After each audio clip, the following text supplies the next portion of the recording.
ओम नमः सिद्धेभ्यः। ओम नमः सिद्धेभ्यः। ओम जय जय जय।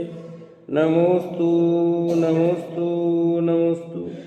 नमो अर्यन्ताणं नमो सेताणं नमो ऐलियाणं नमो वज्रायाणं नमो लोहे सवसाणं। मंगलम भगवान वीरो मंगलम गौतमो गणी मंगलम कुंद कुंदारो जैन धर्मोस्तु मंगलम। सर्वमंगलम मांगल्यम सर्वकल्याणकारकम प्रदानम सर्वधर्माणां जैनम जयतु शासनम जैनम जयतु शासनम। अरिहंत देव वंदे गुरु वंदे नगणनाणव्यरायो धम्मदयामय वंदे कमख कारणम शुद्धम। बोली जिनवाणी मात की जय हो। बोली सरस्वती मात की जय हो। सुदृष्टि तरंगिणी नाम का ग्रंथ टेकचंद जी कृत यह ग्रंथ है जिसमें हमने कल धर्म कथा की बात प्रारंभ की थी। 7 प्रकार की धर्म कथा बताई थी। कितने? 7 प्रकार की नाम याद करवाए थे। द्रव्य, क्षेत्र, काल, भाव, तीर्थ, फल और प्रस्ताव। उसमें से कल किस किस की चर्चा हो गई थी? 3 की। कौन कौन सी? बिल्कुल ठीक। द्रव्य, क्षेत्र, काल। द्रव्य में क्या क्या लिया था? 6 द्रव्य, उनके स्वरूप को जानने की बात की थी। क्षेत्र में ऊर्ध्वलोक, मध्यलोक, अधोलोक की बात की थी। और काल में उत्सर्पणी और अवसर्पणी काल की बात की थी। अब आगे भाव की बात करते हैं। पेज नंबर 43, 43 नंबर पेज और पैराग्राफ नंबर 3 देखिए। भाव कथा, औपसमिक भाव, छायोपसमिक भाव, औदैक भाव, छायिक भाव और पाणामिक भाव, ये 5 भाव है ना। तत्वार्थ सूत्र में दूसरे अध्याय का पहला सूत्र ये है ना। पहला सूत्र है जिसमें 5 भावों के नाम आए हैं। तो कहते हैं कि ये जो भाव है औपसमिक, छायोपसमिक, औदैक, छायिक और पाणामिक भाव, इन 5 भावों की चर्चा जिसमें हो, जो कर्मों के उपशम से होता उसे औपसमिक भाव कहते हैं।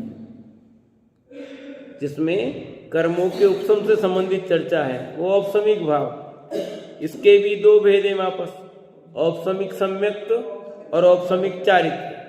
औपसमिक ज्ञान नहीं है, औपसमिक सम्यक्त्व है और औपसमिक चारित्र है, पर औपसमिक ज्ञान नहीं है। सम्यक दर्शन, सम्यक ज्ञान, सम्यक चारित्र है। पर यहाँ पर सम्यक्त और चारित्र के तो 2 भेद कर लिए, औपसमिक औपसमिक दोनों में लगाया, पर औपसमिक ज्ञान नहीं लिखा कहीं है। क्योंकि ज्ञान का क्षोभसम होता है या फिर छायिक ज्ञान होता है। ठीक है, ज्ञान का उपसम नहीं होता है, ज्ञान का क्षोभसम होता है या फिर ज्ञान का छायिक ज्ञान होगा, 2 ही होते हैं। इसलिए यहाँ जो 5 भाव हैं,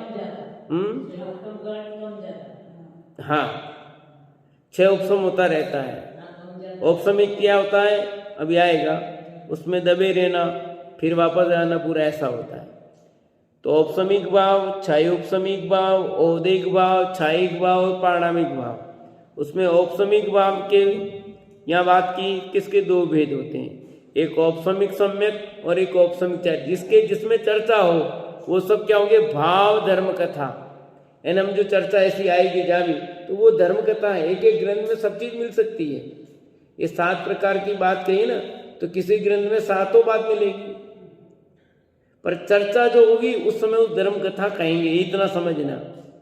अब तत्वार्थ सूत्र में ये बात भी है, 3 काल का वर्णन भी मिलेगा आपको, 6 द्रव्य का नाम भी मिलेगा, सब मिलेगा, सब कथा होगी उसमें। तो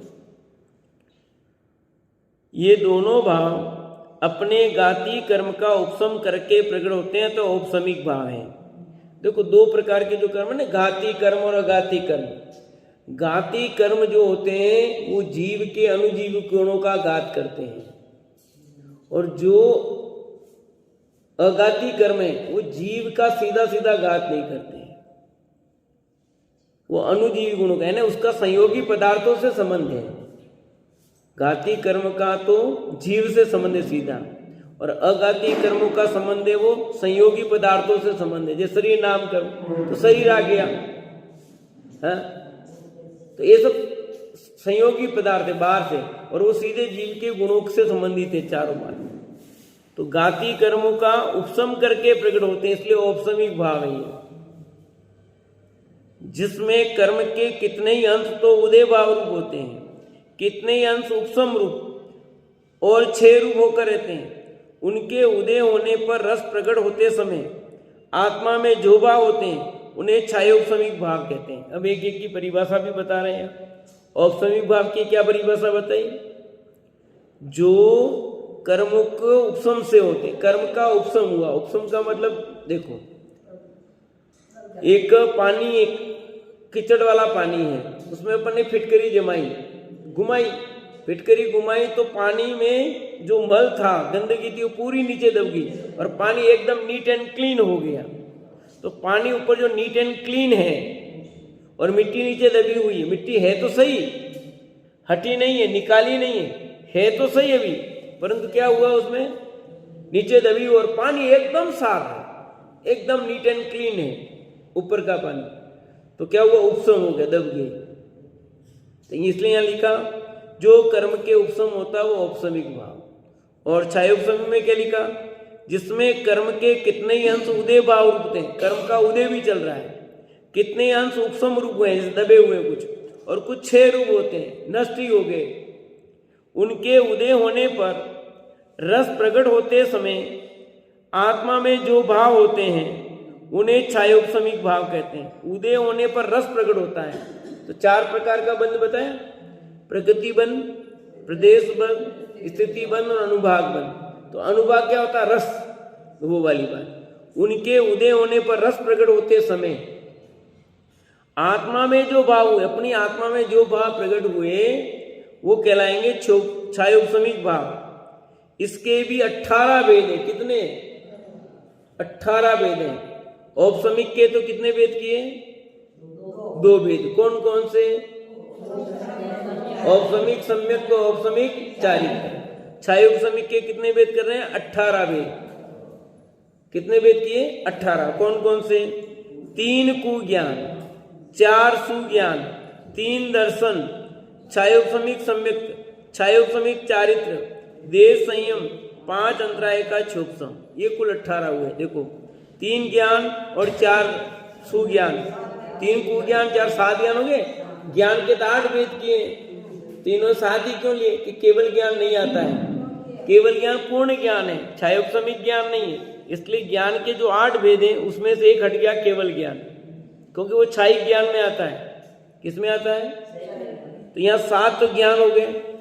3 दर्शन, दर्शन के भी कितने भेद है? 4 दर्शन है। तो 4 दर्शन में से केवल दर्शन हट गया। क्यों? कि वो पूर्ण है, उसमें क्षोभसम नहीं है, पूर्ण है वो, इसलिए 3 दर्शन रह गए 4 में। 7 3 10 तो याद हो गए। अब छायोपशमिक सम्यक, ऊपर औपसमिक सम्यक था, यह छायोपशमिक सम्यक हो गया। औपसमिक चारित्र तो छायोपशमिक चारित्र हो गया। 10 2 12, फिर देश संयम 5वां गुण स्थान वाला 13 और 5 अंतराय, 13 और 5 18। याद हुए कुछ? अब मैं बोलता हूं वापस धीरे धीरे शांति से। 3 कुज्ञान, 4 सुज्ञान, 7 3 दर्शन, 10 छायोपशमिक सम्यक, 11 छायोपशमिक चारित्र, 12 देश संयम, 13 और 5 अंतराय। ये कितने हो गए? अंतराय। 5 अंतराय के नाम भी पता सबको है? दान, लाभ, भोग, उपभोग और वीर्य। ठीक है? तो ये दाना अंतराय, भोग अंतराय, उपभोग अंतराय, वीर्य अंतराय और लाभांतराय। ये 5 अंतराय हैं, ये 18 भेद हैं। तो 3 कुज्ञान कौन कौन से हैं? कुमति ज्ञान, कुश्रुत ज्ञान और कुअवधि ज्ञान। 4 सुज्ञान क्या है? मति ज्ञान, श्रुति ज्ञान, अवधि ज्ञान और मनप्रिय ज्ञान। फिर 3 दर्शन है, चक्षु दर्शन, अचक्षु दर्शन और अवधि दर्शन। ये 3 दर्शन हो गए। छायोग सम्यक तो एक ही है, छायोग सम्यक चारित्र एक ही है, देश से मतलब 5वें गुण स्थान से। और 5 अंतराय बताई मैंने, दान, लाभ, भोग, उपभोग और भी। तो दानांतराय, लाभांतराय, भोगांतराय, उपभोगांतराय और वीर्यान्तराय। ये 18 भेद होते हैं किसके? छायोग सम्यक के छायोग सम्यक भाव के 18 भेद। ये सब तत्वार्थ सूत्र में है। ये जो भी बात चल रही है तत्वार्थ सूत्र में है। दूसरा अध्याय में जो पढ़ते हैं, अभी आपके सुबह रविवार को क्लास चल रही है ना, तो धीरे धीरे उसमें आएंगे जिसे। और जिन्होंने पहले पढ़ा पता भी है, और जब पाठ करते हैं 10 लक्षण में तो थोड़ा ख्याल में भी आता है। तो ये 18 भेद छायोग सम्यक भाव के। बोलो, चश्मा रह गया? ले आओ, कोई दिक्कत नहीं।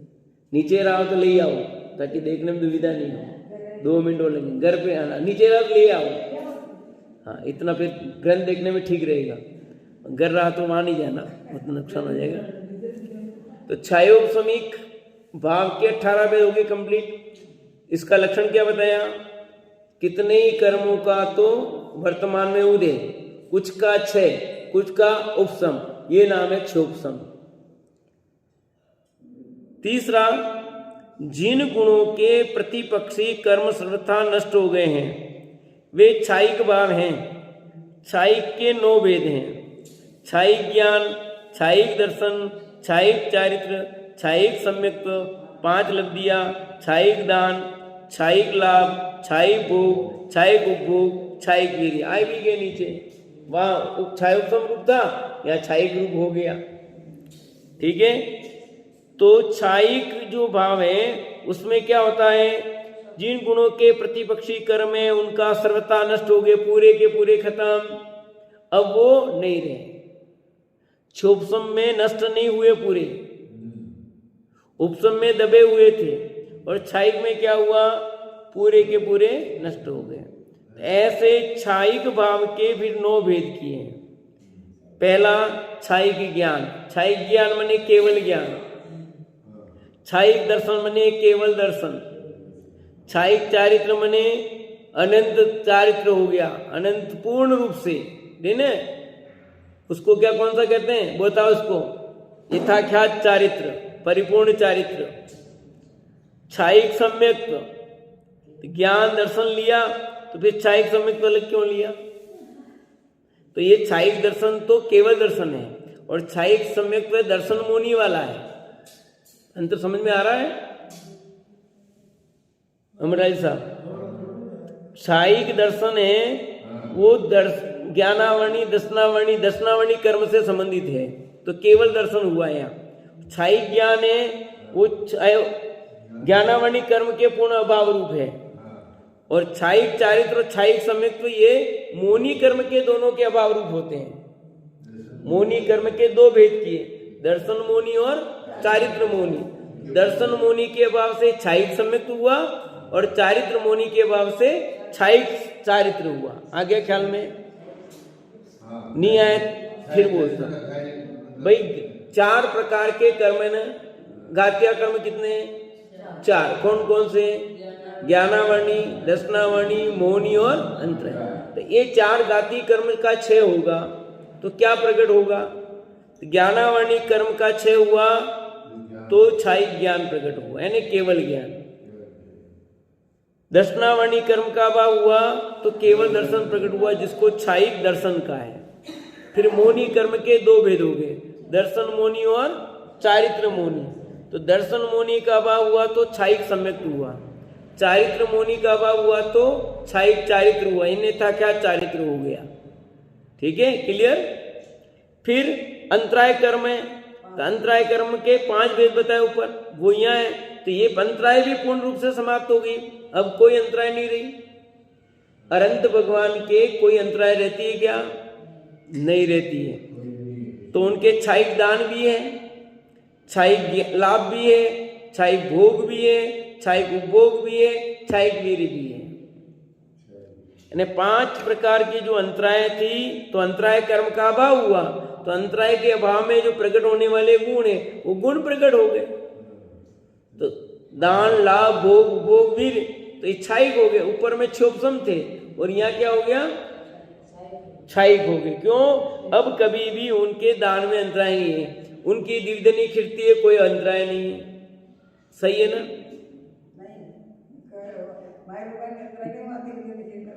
उनकी दिवदनी में कोई अंतराय पड़ा? क्षयिक दान, दिवदनी खिरती है तो दान हो रहा है, उसमें कोई भी व्यवधान नहीं होता। अभी आप प्रश्न कर सकते हो कि भगवान महावीर की वाणी 66 दिन तक नहीं गिरी, ये अंतराय नहीं थी, ये तो भव्य जीवों की अंतराय थी। भगवान महावीर की कोई अंतराय नहीं थी, उनकी दिवदनी गिरती है तब कोई रोक नहीं सकता। वो 2 घंटा 36 मिनट जितनी गिरती है गिरेगी गिरेगी, उसमें कोई व्यवधान नहीं है। वो आप भव्य जीवों के अंतराय कर्म का उदय था, उनको लाभ नहीं मिला, उनके अंतराय कर्म थोड़ी का उदय था, है क्लियर हुआ कि नहीं हुआ? इसलिए क्षयिक दान में कोई दिक्कत नहीं है। क्षयिक ज्ञान लाभ पूर्ण रूप से लाभ है, उनकी कोई दिक्कत नहीं। क्षयिक भोग कर रहे हैं पूर्ण रूप से, अनंत आत्मा का आनंद भोग, उपभोग भी कर रहे हैं उन्हीं गुणों का बार बार। और क्षयिक वीर अनंत शक्ति के परिपूर्ण है, कोई दिक्कत नहीं है। अतः 9 गुण, ये 9 के 9 अनंत परमेष्टि के होते हैं, सब सिद्ध भगवान के भी है, अनंत के भी है। क्यों? 4 घाती कर्मों का क्षय होने से सब प्रकट होते हैं। आ रहा ख्याल में कि नहीं? 4 घाती कर्म का क्षय हुआ तो ये क्षयिक के जो भेद है 9, वो 9 के 9 उनके हो जाते हैं। क्षयिक, अब 9 याद हो गए नाम कि नहीं हुए? 9 नाम याद हुए? क्षयिक भाव के 9 भेद। पहला क्षयिक ज्ञान, क्षयिक दर्शन, क्षयिक चारित्र, क्षयिक सम्यक और 5 अंतराय दान, क्षयिक दान, क्षयिक लाभ, क्षयिक भोग, क्षयिक उपभोग और क्षयिक वीर्य। अब बोल सकते हो? बोलो श्रोत दीदी।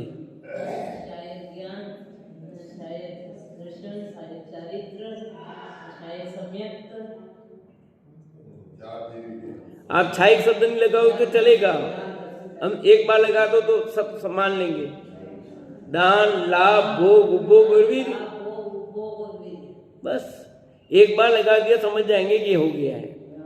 दान, लाभ, भोग, उपभोग, वीर्य, इसमें क्षयिक लगा दो। हाँ, दर्शन, ज्ञान, चारित्र में और एक सम्यक हो गए 4। बस एक क्षयिक शब्द दो लगा दिया तो हो गए 9। ऊपर में क्षोभसम लगाना, ये क्षयिक लगाना, तो क्षयिक के 9 भेद हो गए। फिर चौथा भेद है औदैहिक भाव। जो भाव कर्म के उद्देश्य से हो वे औदैहिक भाव है। जो कर्म के उद्देश्य से होते हैं वो क्या कहलाते हैं? औदैहिक भाव। कर्म का उद्देश्य जिसमें होता है वो सब औदैहिक भाव। उनके भी 21 भेद है। फिर कितने? 21। पहला सूत्र, फिर दूसरा सूत्र में सब भेद की संख्या बताई, फिर उनके भेद बताए। यानी तत्वार्थ सूत्र का दूसरा अध्याय चल रहा है, समझो आप। ठीक है, अब वहां से बहुत विस्तार से आएगा तब पढ़ना होगा। 21 भेद कौन से हैं? 4 कसाय, 4 गति, 6 लिस्या, 3 वेद, मिथ्याक, अज्ञान, असंयम, असिद्ध। बहुत इजी में याद हो जाएंगे, चिंता मत करो। कितने वेद हैं? 21। 4 कसाय नाम पता है और 4 गति, 8 तो हो गए। 4 कसा में क्रोध, मान, माया, लोभ। 4 गति, मनुष्य गति, तिरंज गति, नरक गति, देव गति, 8 हो गए। 6 लिस्या, 6 लिस्या का नाम याद है? कृष्ण, पीत, कापोत और पीत, पद्म, शुक्ल। 6 लिस्या होगी तो 6 लिस्या होगी। 4 4 8 6 14 हो गए। अब कितने बचे? 3 वेद, स्त्री वेद, पुरुष वेद, नपुंसक वेद, पुल्लिंग, स्त्री, नपुंसक, 3 वेद, 17 हो गए। अब बचे कितने? 4। एक मिथ्यात्व, एक अज्ञान और एक असंयम और एक असिद्धत्व। थोड़ा 4 वाले में रिपीट करता हूं 2-3 बार। मिथ्यात्व, अज्ञान, असंयम और असिद्धत्व। ठीक है, फिर बोलता हूं 2-3 बार, अपने याद करना, कोई बात नहीं, आगे कहीं जल्दी नहीं जाना अपने को, कहीं आराम से। 4 कसाय, 4 गति, 6 लेस्या, कितने हो गए? 14, 3 वेद, 17, मिथ्यात्व, अज्ञान, असंयम, असिद्धत्व, ये 21 औदिक भाव है। क्या है ये? औदिक भाव। तो वापस चलें, औपसमिक के कितने वेद किए थे? 2 वेद। कौन कौन से? औपसमिक सम्यक्त और औपसमिक चारित्र। फिर दूसरा वेद था छायोपसमिक ज्ञान। छायोपसमिक ज्ञान के कितने वेद किए थे? 18 वेद। छायिक भाव के कितने वेद किए? 9 वेद। औदिक भाव के कितने वेद किए? 21। तो अभी 21 की बात कर रहे हैं अपन। 4 कसाय, 4 गति, 6 लिस्या, 3 वेद, मिथ्यात्व, अज्ञान, असंयम और असिद्धत्व। बराबर। अब आप में से बोलोगे लेता? कोई बात नहीं, अभी अगली बार ट्राई करो, अभी हो जाएगा। आप बोलोगे भाभी जी? बोलो। किताब ही ले लो ना, किताब एक्स्ट्रा अपने पास पड़ी हुई है, तो उसमें थोड़ा देख करके भी बोल सकते हो। अपने पास पूरी किताब है ना। बोलो। 4 कसा है। बिल्कुल ठीक। नरगति, ठीक है। 6 लेस्या,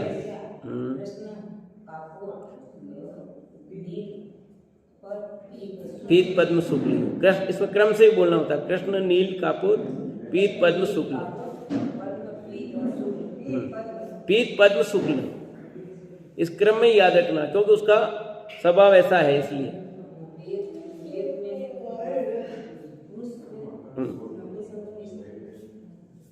ठीक है। मिथ्यात्व और असिद्ध, बिल्कुल ठीक। बोलो पीछे भाभी। नहीं, सरोज भाभी।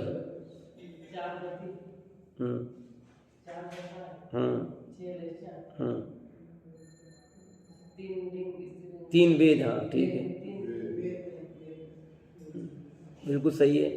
4 हो रहे, मिथ्यात्व, अज्ञान, असंयम और असिद्ध। बोलो पीछे मंजू भाभी। 4 कसाय, 4 गति, 6 लेस्या, 3 वेद, मिथ्यात्व, अज्ञान, असंयम, असिद्ध। बहुत बढ़िया। इधर से बोलोगे?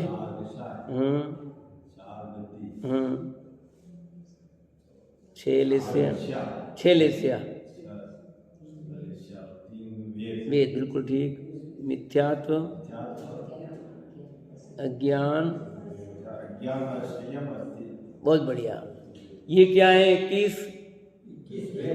किसके वेद? 21 औदिक भाव। अपने कौन से भाव होते हैं? औदिक भाव। औदिक भाव हो रहे हैं ना, ये 21 प्रकार के औदिक भाव अपने हो रहे हैं। समझ आएगी? 4 कसाएं हो रही हैं, क्रोध, मान, माया, लोभोपन कर रहे हैं। 4 गति संबंधी परिणाम हो रहे हैं। कभी मनुष्य गति जैसे परिणाम होते हैं, कभी तिरंज जैसे परिणाम होते हैं, कभी देव जैसे परिणाम होते हैं, कभी नारकी जैसे परिणाम होते हैं। नापना अपने अपने परिणामों को।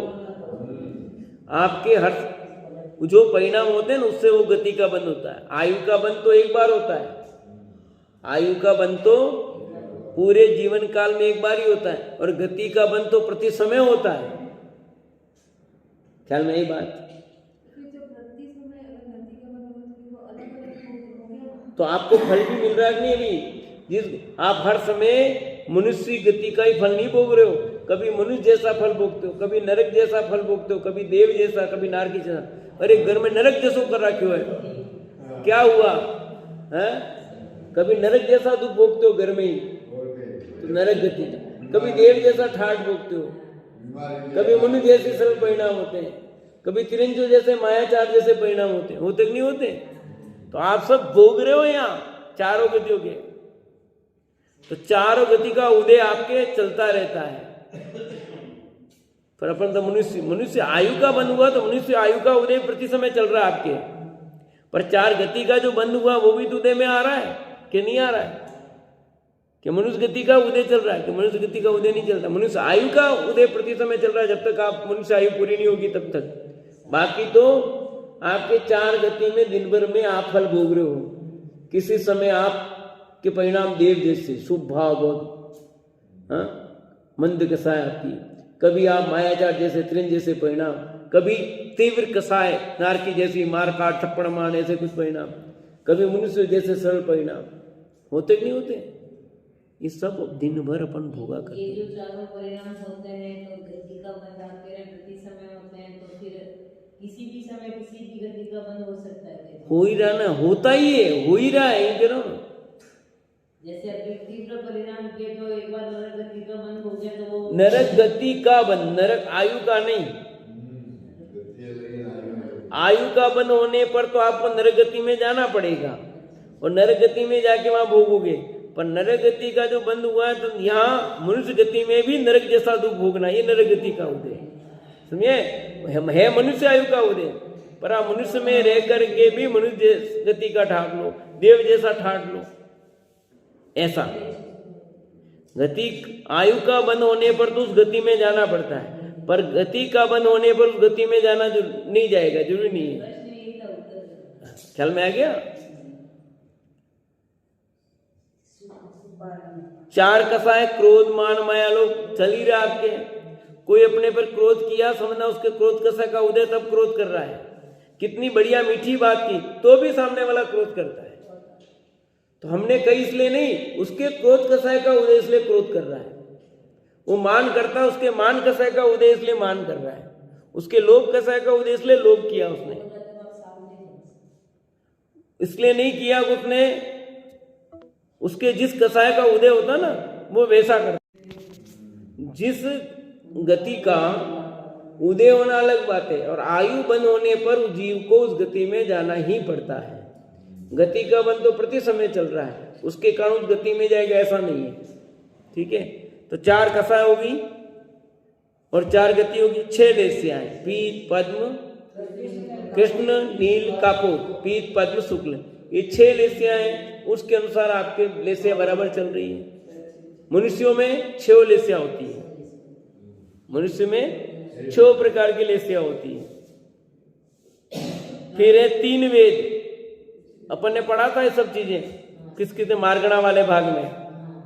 3 वेद, स्त्री वेद, पुरुष वेद, नपुंसक वेद, तीनों वेदों का उदय भी चलता है। भले द्रव्य से स्त्री है, पर वेद का उदय पुरुष वेद भी हो सकता है, नपुंसक वेद का उदय भी हो सकता है और स्त्री वेद का भी हो सकता है। इसलिए तो मोक्ष वाला जो तत्वार्थ सूत्र अंतिम वेद है उसमें कहा किस वेद से मोक्ष के बोलो, इसलिए वो स्त्री से मोक्ष, स्त्री पर्याय से मोक्ष मानते हैं श्वेतांबर।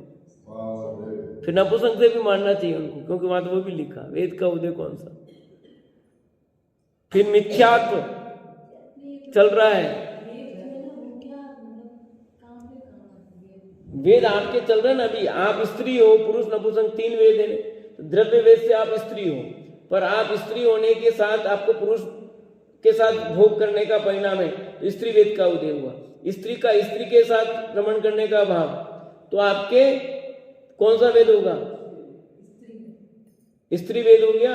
और नपुंसक के साथ तो नपुंसक वेद हो गया। आपको कौन सा परिणाम है? पुरुष हो, पुरुष के साथ पुरुष का वो हो जाएगा ऐसा वेद। 3 कौन सा वेद है आपका?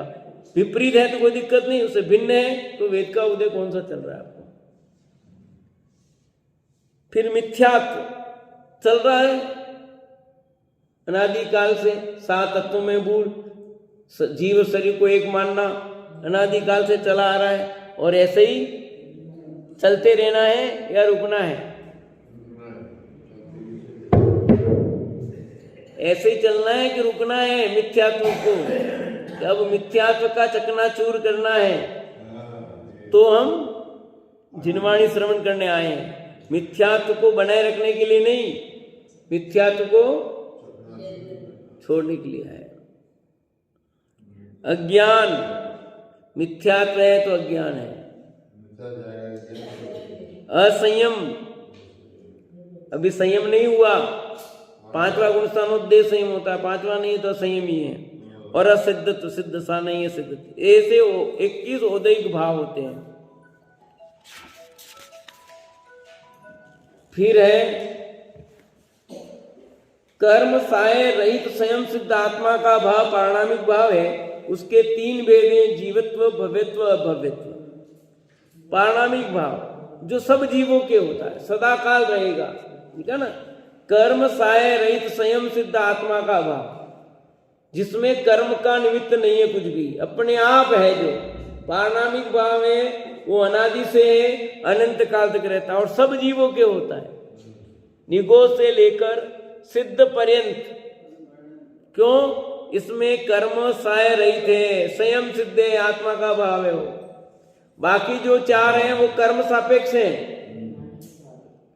औपसमिक भाव में कर्म की बात आई, चौपसमिक भाव में कर्म की बात आई, छायिक में कर्म का क्षय की बात आई और औदिक भाव में कर्म का उदय की बात आई। पर पारणामिक भाव में कर्म का कोई लेना देना तो पारणामिक भाव कर्म साय से रहित है, निरपेक्ष भाव है वो, अपने आप में, इसलिए अनादि निधन का उसको। पारणामिक भाव कैसा है? अनादि निधन है। बार बार बोलते हैं पारणामिक भाव, परम पारणामिक भाव। मैं तो पारणामिक भाव स्वरूप हूं। क्यों? अनादि से अनंत काल तक रहने वाला है वो कहीं गया नहीं, आया नहीं। पारणामिक भाव सदा शाश्वत है। उसके 3 भेद हैं, जीवत्व, भव्यत्व, अभव्यत्व। अभव्य के भी होता है ना, इसलिए 3 भेद हैं, जीवत्व, भव्यत्व और अभव्य। ये सर्व मिलकर मूल भाव 5, उत्तर भाव 53 जानना। कुल कितने हो गए? 53। मूल 5 और उसके उपभेद से कितने हो गए? 53। 53 कैसे हुए? अब बोलना क्रमशः। पहला भाव था औपसमिक, औपसमिक के कितने भेद? 2। फिर दूसरा भाव कौन सा आया? छायोपसमिक, 18 भेद, 2 और 18 20। फिर छायिक के 21, 20 और 21 41। छायिक के 9, छायिक के 9, छायिक के 9, 20 और 9 29। और फिर औदयिक भाव 21 भाव कितने हो गए? 60। और 3 पारणामिक भाव 60 कहां से हो गए? 50। और 3 ये 53। ऐसे 53 भाव है। कुल कितने भाव हो गए? ये 53 भाव है टोटल। 2, 18, 9, 21 और 3, ये ऐसे भाव जो, तो कुल भाव हो गए अपने 53 भाव। अब बोल सकते हो 53 भावों की संख्या टोटल? बोलो अमृतराज साहब। हाँ बोलो, पांचों के क्रमशः बोलो। आप बोलो ना, संख्या बोलो फटाफट। 2, 18, 9, 21, 3। ऐसा औपसमिक के 2, छायोपसमिक के 18, छायिक के 9, औदयिक के 21 और पारणामिक के 3। ऐसे बोलना आपको। बोल सकते हो पीछे सुमन दीदी? कठिन थोड़ी है, सरल बोला। बोलो, मैं नाम बोलता हूं, आप भेद बोलना। औपसमिक के 2, छायोपसमिक के 18, बिल्कुल सही। छायिक के 9, औदयिक के, पारणामिक के 3। कितने हो गए टोटल? 53 भाव। बोल सकते हो। अब नाम बोलना और भेद बोलना है। हाँ बिल्कुल ठीक। 18, 9, हाँ।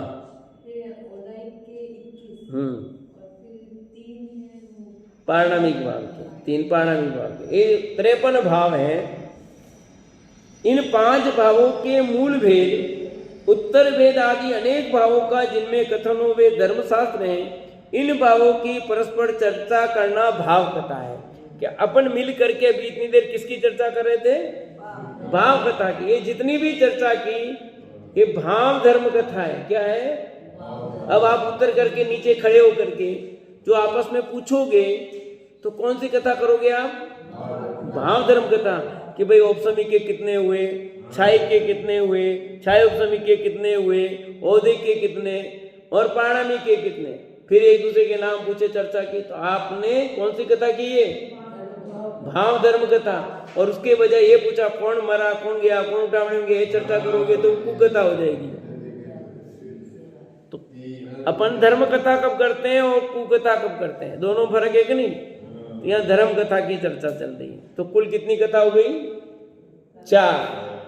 पहली कौन सी थी? द्रव्य धर्म कथा, दूसरी क्षेत्र धर्म कथा, तीसरी काल और चौथी भाव धर्म कथा। ये भाव धर्म कथा की बात हुई। अब 5वीं लेते हैं, तीर्थ कथा। 4 क्लियर हो गए? शॉर्ट में मैं बोल दूं तो चारों का नाम क्या? द्रव्य में 6 द्रव्य की बात आ गई, फिर काल में उत्सर्पणी अवसर्पणी काल आ गया, क्षेत्र में ऊर्ध्व मध्य 2 लोक की बात आ गई, और भाव में 5 भाव औपसमिक आदि 5 भाव आ गए। अब है तीर्थ कथा, जहां से यतीश्वर कर्म नष्ट कर शिव गए हैं, वे सिद्ध क्षेत्र हैं। जैसे गिरनार जी, सम्मेशगर जी, शत्रुंजय जी, सोनागिरी जी, मांगी तुंगी जी, गजपंथा जी इत्यादि इन सिद्ध क्षेत्रों का जिसमें कथन हो, वे धर्मशास्त्र भले फल का दाता जानना। इन सिद्ध क्षेत्रों की परस्पर चर्चा करना धर्म कथा है। पंच कल्याणों के जो क्षेत्र हैं उनकी कथा तथा और भी जो धर्म स्थान है उनकी कथा करना तीर्थ कथा है। यानी धर्म तीर्थ क्षेत्रों की कथा बात करना। भाई समय से गिर दिए, कौन मोक्ष गया, कितने तीर्थंकर मोक्ष गए, गंधर्वकूट से कौन, इस कूट से कौन सा, अलग अलग कूट है, चैत्रकूट से कौन मोक्ष गया, कुंथु कूट से कौन मोक्ष गया, पार्श्वनाथ अंतिम कूट है, अंतिम वही है, तो वहां से कितने लोग मोक्ष गए। और तो ये चर्चा करना उन कूटों की, भैया वहां कौन कौन मोक्ष गए हैं, गिरनार जी से कौन मोक्ष गया, कौन मोक्ष गया गिरनार से, नेमिनाथ गए कि नमीनाथ गए, नेमिनाथ गए। नमीनाथ कहां से मोक्ष गए बताओ मटलाई साहब? समय शिखर से, नमीनाथ समय शिखर से मोक्ष गए और नेमिनाथ गिरनार से मोक्ष गए। तो इन सिद्ध क्षेत्रों की चर्चा करना, वहां क्या क्या है, क्या मंदिर है, कितने मंदिर हैं, कितना वातावरण है, उन सब का चर्चा करना। और जो पंचकल्याण जैसे हस्तिनापुर है तो वो कल्याणक तीर्थ क्षेत्र है, वहां मोक्ष तो नहीं गए, ये तीनों तीर्थंकर बाकी गए पर ये तो नहीं गए। अब सोनागिरी है तो भले तीर्थंकर पे अन्य मोक्ष गए, नंग अनंग कुमार आदि। अपन निर्वाण कांड पढ़ते कि नहीं पढ़ते? तो निर्वाण कांड कौन सा हुआ आपका? निर्वाण कांड आप जो पढ़ते हो वो कौन सी धर्म कथा है? तीर्थ धर्म कथा। पूरे निर्वाण कांड में तीर्थ की चर्चा, इसलिए वो जो आप बात करते हो तो वो तीर्थ कथा हुई। पूरा निर्वाण कांड पढ़ा आपने, तीर्थ कथा की आपने, तीर्थ धर्म कथा। क्यों? आपने पाप की चर्चा नहीं की है, पाप से बचे है ना, वो पुण्य कथा ही है।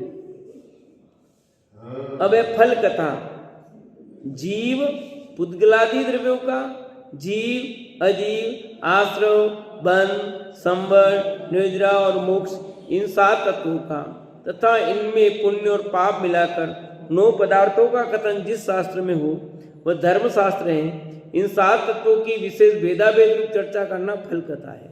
यानी 7 तत्वों की चर्चा करना वो क्या है? फल कथा। 7 तत्व हैं, उनके स्वरूप की चर्चा, आश्रम कितना है, कितना बंध होता है, बंध के कितने भेद हैं, क्या क्या होगी विच्छुति, सब चर्चा इसमें आएगी। संवर के कितने भेद हैं, निर्जरा के कितने भेद हैं, कैसे निर्जरा होती है, मोक्ष है, मोक्ष में क्या क्या होता है, कैसे होता है मोक्ष की प्राप्ति,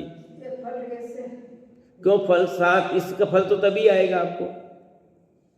7 तत्वों का यथार्थ श्रद्धान से सम्यक दर्शन का फल मिलेगा, 7 तत्वों के विपरीत श्रद्धान से संसार का फल मिलेगा। सारा फल इसी से है, मिथ्या और सम्यक का ही तो फल मिल रहा है। सात तत्वों का सही स्वरूप नहीं जाना, इसलिए आपको मिथ्या फल मिल रहा है। सात तत्वों का यथार्थ स्वरूप समझ करके श्रद्धान कर ले तो सम्यक फल मिल जाए। तो इन स्वरूपों की चर्चा करना, सात तत्वों के विशेष भेदाभेद रूप चर्चा करना, सब फल कथा है। और अंतिम है प्रस्ताव कथा। अनेक दृष्टांत युक्ति देकर विविध नयों द्वारा मिथ्यात्व के नाशक, धर्म साधक, पाप कर्म नाशक अनेक अलंकारों का कथन, जिन शास्त्रों में वे धर्म शास्त्र हैं, अपनी बुद्धि द्वारा धर्म स्थापन को, पाप मार्ग छेदन को दृष्टांत युक्ति देकर प्रश्न उत्तर द्वारा चर्चा करना प्रस्ताव कथा है। उदाहरण दिए, प्रश्न पूछे, उत्तर बनाए, प्रश्न उत्तर बनाए, प्रश्न उत्तर है ना, तो सब प्रस्ताव कथा। जैसे हमने प्रश्न उत्तर वक्ता हमारे प्रश्न उत्तर बनाए, तो प्रस्ताव धर्म कथा होगी। प्रस्ताव प्रस्ताव प्रस्ताव कथा नहीं, प्रस्ताव में लो, हाँ प्रस्तावना ना हटा दो बस, हाँ प्रस्ताव कथा जिसमें दृष्टांत युक्ति तर्क के द्वारा न्याय से बात समझाई जाती है आपको, वो सब प्रस्ताव कथा है। यानी एन केन प्रकार धर्म की चर्चा समझाई जा रही है आपको, उदाहरणों से, सिद्धांतों से, युक्ति से, न्याय से, तर्क से, सब प्रस्ताव कथा है। उपयुक्त 7 भेद धर्म कथा के हैं। इन 7 कथाओं का जिस शास्त्र में कथन हो वह धर्म शास्त्र है। इन 7 प्रकार की चर्चा सब वो धर्म शास्त्र है।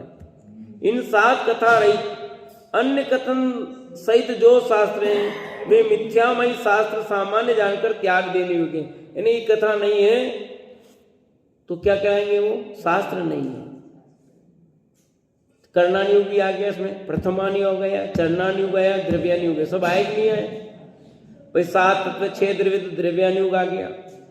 फिर काल और ये सब चर्चा आ गई तो उत्सर्पणी काल क्षेत्र संबंधी कर्णानुयोग आ गया। और ये उदाहरण दृष्टांत युक्ति सब ये प्रस्ताव कथा प्रथमानुयोग आ गया आपका, आ गया ना। उदाहरण सिद्धांत सब पुरुषों की कथा उसमें आ गई। और तीर्थ कथा भी है क्योंकि क्षेत्रों की चर्चा भी उसमें आनी है, तो प्रथमानुयोग तीर्थ कथा में और प्रस्ताव कथा में आ जाएंगे। चरणानुयोग आचरण की बात है तो भावों की बात आ गई उसमें, भाई भाव है ना, चारित्र है तो आपका इसमें आ जाएगा पूरा का पूरा। तो सब अनुयोग इसमें समाहित हो गए, चारों अनुयोग समाहित हो गए हैं 7 कथाओं में। उपयुक्त 7 भेद धर्म कथा के हैं। इन 7 कथाओं का जिस शास्त्र में कथन हो वह धर्म शास्त्र है। इन 7 कथा रहित अन्य कथन रहित सहित जो शास्त्र हैं वे मिथ्यामयी शास्त्र सामान्य जानकर त्याग देने योग्य हैं। इस प्रकार शुभ कथाएं 7 हैं। इनके बिना विषयों के कारण हिंसा को बढ़ाने वाले, मिथ्या श्रद्धान कराने वाले जो शास्त्र हैं वे लोक कथा में भी कथा रूप हैं। जिसमें हिंसा का बढ़ाने की बात कही हो, मिथ्या श्रद्धान की बात कही गई हो, वे सब भी कथाएं और वे छोड़ने योग्य, वे पढ़ने योग्य नहीं है। हे भव्यो, इस शास्त्र में 7 ही कथाओं का रस प्राप्त होता है। हम जो ग्रंथ आपके सामने वाचन कर रहे हैं उन्होंने लिखा है, तो इसमें 7 कथाओं का समावेश है। सभी प्रकार से धर्म कथा धर्म फलदाता है कि सभी धर्म कथा क्या मिलती है, धर्म का फल मिलता है। अतः धर्मात्मा जीवों को इस ग्रंथ का अध्ययन करना योग्य है। कि ये ग्रंथ हम क्यों पढ़ें, कि आपको धर्म का फल चाहिए तो इस ग्रंथ को पढ़ने से धर्म का फल मिलेगा। अतः आपको ये ग्रंथ पढ़ने योग्य है, स्वाध्याय करने योग्य है, वाचन करने योग्य है। इस प्रकार श्री सुदृष्टि तरंगिणी नामक ग्रंथ में इष्ट देव नमस्कार पूर्वक ग्रंथ करने की प्रतिज्ञा करके अपनी आलोचना सहित सम्यक्त के 25 दोष कथन सहित आदि मंगल के 6 वेद, धर्म कथा के 7 वेद इत्यादि का वर्णन करने वाला तीसरा पर्व पूर्ण हुआ। इस प्रकार ये तीसरा पर्व पूर्ण हुआ जिसमें ये चर्चा आई। तो आज अपनी चर्चा 4 कथाओं पे हुई मुख्य रूप से। कितनी कथाओं पर, कौन कौन सी 4 कथाओं पे चर्चा की, बोलो अमृतलाल साहब।